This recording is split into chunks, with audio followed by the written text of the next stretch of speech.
Animal Farm, Chapter 5. As winter drew on, Molly became more and more troublesome. She was late for work every morning and excused herself by saying that she had overslept, and she complained of mysterious pains, although her appetite was excellent. On every kind of pretext she would run away from work and go to the drinking pool, where she would stand foolishly gazing at her own reflection in the water.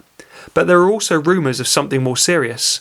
One day, as Molly strolled blithely into the yard, flirting her long tail and chewing at a stalk of hay, Clover took her aside. "Molly," she said, "I have something very serious to say to you. This morning I saw you looking over the hedge that divides Animal Farm from Foxwood. One of Mr. Pilkington's men was standing on the other side of the hedge, and I was a long way away, but I am almost certain I saw this. He was talking to you, and you were allowing him to stroke your nose." "What does that mean, Molly?" "He didn't. I wasn't. It isn't true," cried Molly, beginning to prance about and paw the ground.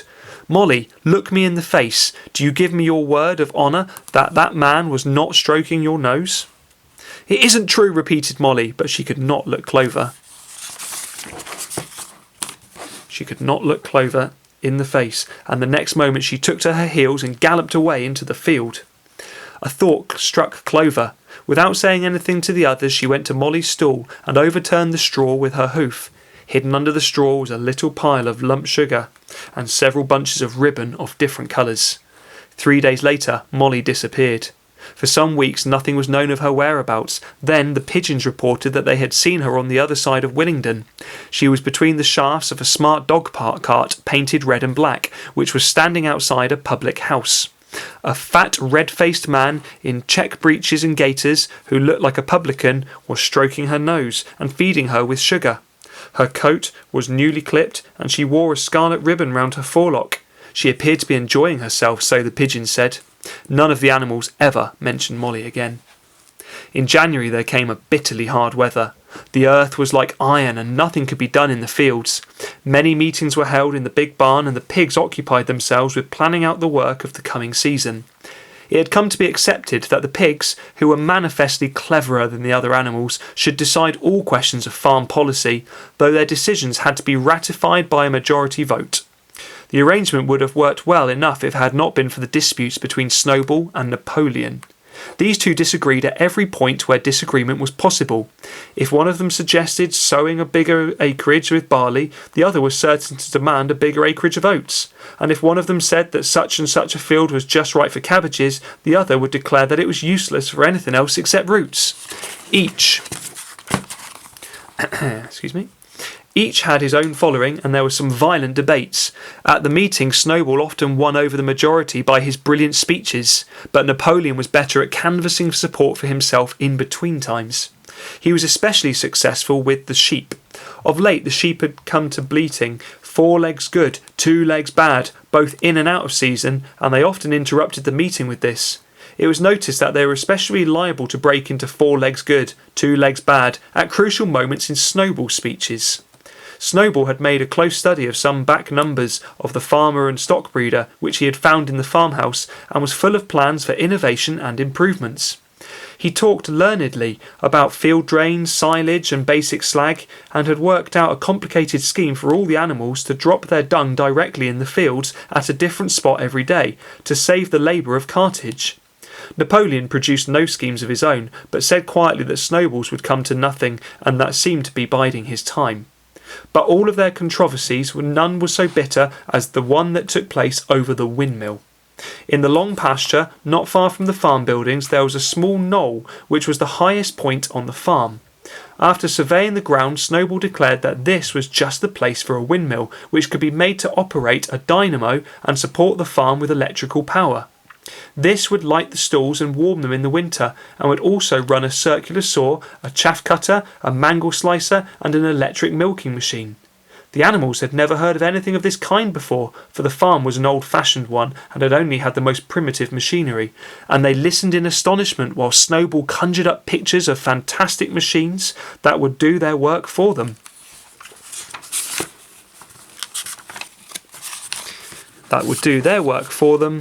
While they grazed in ease at the fields or improved their minds with reading and conversation. Within a few weeks, Snowball's plans for a windmill were fully worked out. The mechanical details came mostly from 3 books which had belonged to Mr. Jones: 1,000 Useful Things to Do About the House, Every Man His Own Bricklayer, and Electricity for Beginners.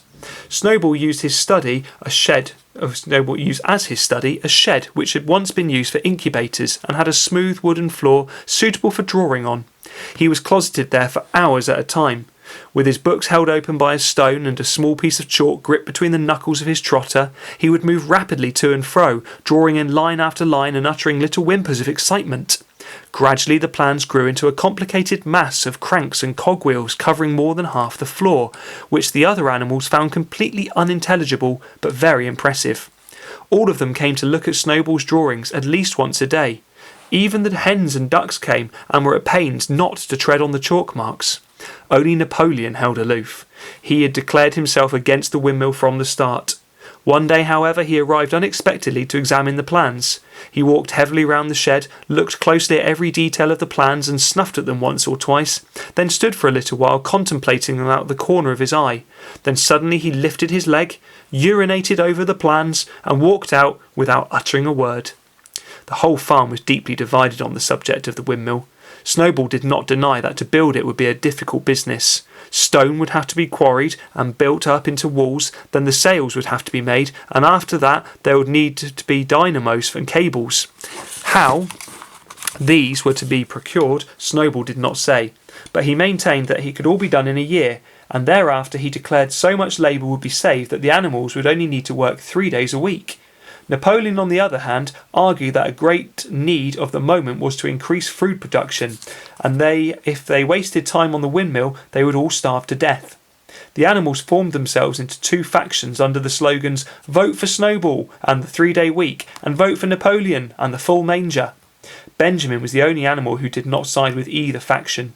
He refused to believe either that the food would become more plentiful or that the windmill would save work. Windmill or no windmill, he said, life would go on as it had always gone on. That is, badly. Apart from the disputes over the windmill, there was the question of the defence of the farm. It was fully realised that though the human beings had been defeated in the Battle of the Cowshed, they might make another and more determined attempt to recapture the farm and reinstate Mr. Jones. They had all the more reason for doing so because the news of their defeat had spread across the countryside and made the animals on the neighbouring farms more restive than ever. As usual, Snowball and Napoleon were in disagreement. According to Napoleon, what the animals must do was to procure firearms and train themselves in the use of them. According to Snowball, they must send out more and more pigeons and start rebellion among the other animals on other farms. The one argued that if they could not defend themselves, then they were bound to be conquered. The other argued that if rebellions happened everywhere, they would have no need to defend themselves. The animals listened first to Napoleon, then to Snowball, and could not make up their minds which was right. Indeed, they always found themselves in agreement with the one who was speaking at the moment. At last the day came when Snowball's plans were completed. At the meeting on the following Sunday, the question of whether or not to begin work on the windmill was put to the vote. When the animals who had assembled in the big barn, Snowball stood up, though occasionally interrupted by bleating from the sheep, set forth his reasons for advocating the building of the windmill. Napoleon stood up to reply. He said very quietly that the windmill was nonsense and that he advised nobody to vote for it, and promptly sat down again. He had spoken for barely 30 seconds and seemed almost indifferent as to the effect he produced. At this, Snowball sprang to his feet and, shouting down the sheep who had begun bleating again, broke into a passionate appeal in favour of the windmill. Until now the animals had been about equally divided in their sympathies, but in a moment Snowball's eloquence had carried them away. In glowing sentences he painted a picture of Animal Farm as it might be when sordid labour was lifted from the animals' backs. His imagination had now run far beyond chaff cutters and turnip slicers. Electricity, he said, could operate threshing machines, ploughs, harrows, rollers and reapers and blinders, besides supplying every store with its own electric light, hot and cold water with an electric heater. By the time he had finished speaking, there was no doubt as to which way their vote would go, but just at this moment Napoleon stood up, casting a peculiar sidelong look at Snowball, uttered a high-pitched whimper of a kind no one had heard him utter before. At this there was a terrible baying sound outside, which is a barking, and 9 enormous dogs wearing brass-studded collars came bounding into the barn. They dashed straight for Snowball, who only sprang from his place just in time to escape their snapping jaws. In a moment he was out of the door, and they were after him. Too amazed and frightened to speak, all the animals crowded through the door to watch the chase. Snowball was racing across the long pasture that led to the road. He was running as only a pig can run, but the dogs were close on his heels. Suddenly he slipped, and it seemed certain, that they had him. Then he was up again, running faster than ever. Then the dogs were gaining on him again. One of them all but closed his jaws on Snowball's tail, but Snowball whisked it free just in time. Then he put on an extra spurt and, with a few inches to spare, slipped through a hole in the hedge and was seen no more. Silent and terrified, the animals crept back into the barn. In a moment the dogs came bounding back. At first no one had been able to imagine where these creatures came from, but the problem was soon solved. They were the puppies whom Napoleon had taken away from their mothers and reared privately. Though not yet full grown, they were huge dogs and as fierce looking as wolves. They kept close to Napoleon. It was noticed that they wagged their tails to him in the same way that as the other dogs had been used to do to Mr. Jones. Napoleon, with the dogs following him, now mounted on to the raised portion of the floor where Major had previously stood to deliver his speech. He announced that from now on the Sunday morning meetings would come to an end. They were unnecessary, he said, and wasted time. In future, all questions relating to the working of the farm would be settled by special committee of pigs presided over by himself. Notice, everybody, how things are starting to change on the farm already. These would meet in private and afterwards communicate their decisions to the others. The animals would still assemble on Sunday mornings to salute the flag, sing Beasts of England and receive their orders for the week, but there would be no more debates. In spite of the shock that Snowball's expulsion had given them, the animals were dismayed by this announcement. Several of them would have protested if they could have found the right arguments. Even Boxer was vaguely troubled. He set his ears back, shook his forelocks several times and tried hard to marshal his thoughts, but in the end he could not think of anything to say. Some of the pigs themselves, however, were more articulate. 4 young porkers in the front row uttered shrill squeals of approval, and all 4 of them sprang to their feet and began speaking at once. But suddenly the dogs sitting round Napoleon let out a deep, menacing growls, and the pigs fell silent and sat down again. Then the sheep broke out into a tremendous bleating of 4 legs good, 2 legs bad, which went on for nearly a quarter of an hour and put an end to any chance of discussion. Afterwards Squealer was sent round the farm to explain the new arrangements to the others. "Comrades," he said, "I trust every animal here appreciates the sacrifice that Comrade Napoleon has made in taking this extra labour upon himself. Do not imagine, comrades, that leadership is a pleasure. On the contrary, it is a deep and heavy responsibility. No one believes more firmly than Comrade Napoleon that all animals are equal. He would be only too happy to let you make your own decisions for yourselves. But sometimes you might make the wrong decisions, comrades, and then where should we be? Suppose you had decided to follow Snowball with his moonshine of windmills. Snowball, who, as we now know, was no better than a criminal. He fought bravely at the Battle of the Cowshed, said somebody. Bravery is not enough, said Squealer. Loyalty and obedience are more important, and as to the Battle of the Cowshed, I believe the time will come when we shall find that Snowball's part in it was much exaggerated. Discipline, comrades, iron discipline, that is the watchword for today. One false step and our enemies would be upon us.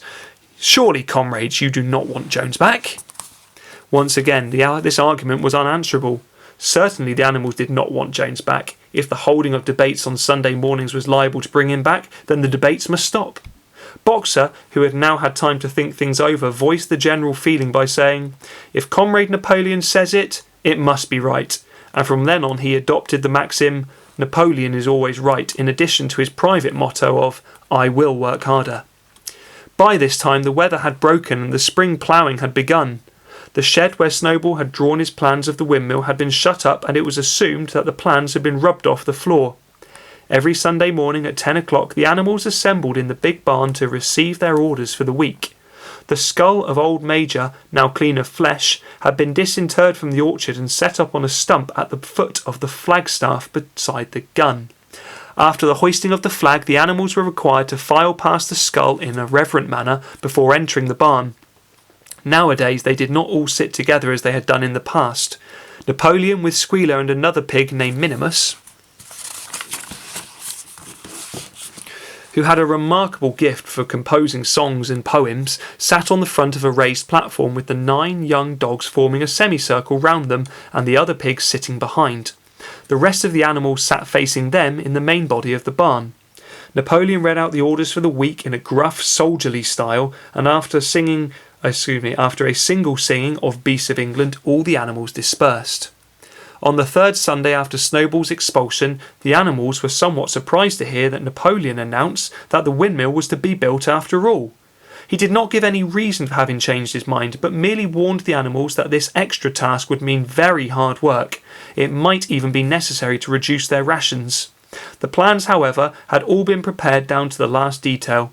A special committee of pigs had been set at work upon them for the past 3 weeks. The building of the windmill with various other improvements was expected to take 2 years. That evening, Squealer explained privately to the other animals that Napoleon had never in reality been opposed to the windmill. On the contrary, it was he who had advocated it in the beginning, and the plan which Snowball had drawn on the floor of the incubator shed had actually been stolen from among Napoleon's papers. The windmill fact was Napoleon's own creation. Why then, asked somebody, he had spoken so strongly against it? Here Squealer looked very sly. That, he said, was Comrade Napoleon's cunning. He seemed to oppose the windmill simply as a manoeuvre to get rid of Snowball, who was a dangerous character and a bad influence. Now that Snowball was out the way, the plan could go forward without his interference. This, said Squealer, was something called tactics. He repeated a number of times, "Tactics, comrades, tactics," skipping round and whisking his tail with a merry laugh. The animals were not certain what the word meant, but Squealer spoke so persuasively that the 3 dogs who happened to be with him growled so threateningly that they accepted his explanations without further questions. And that is the end of chapter 5.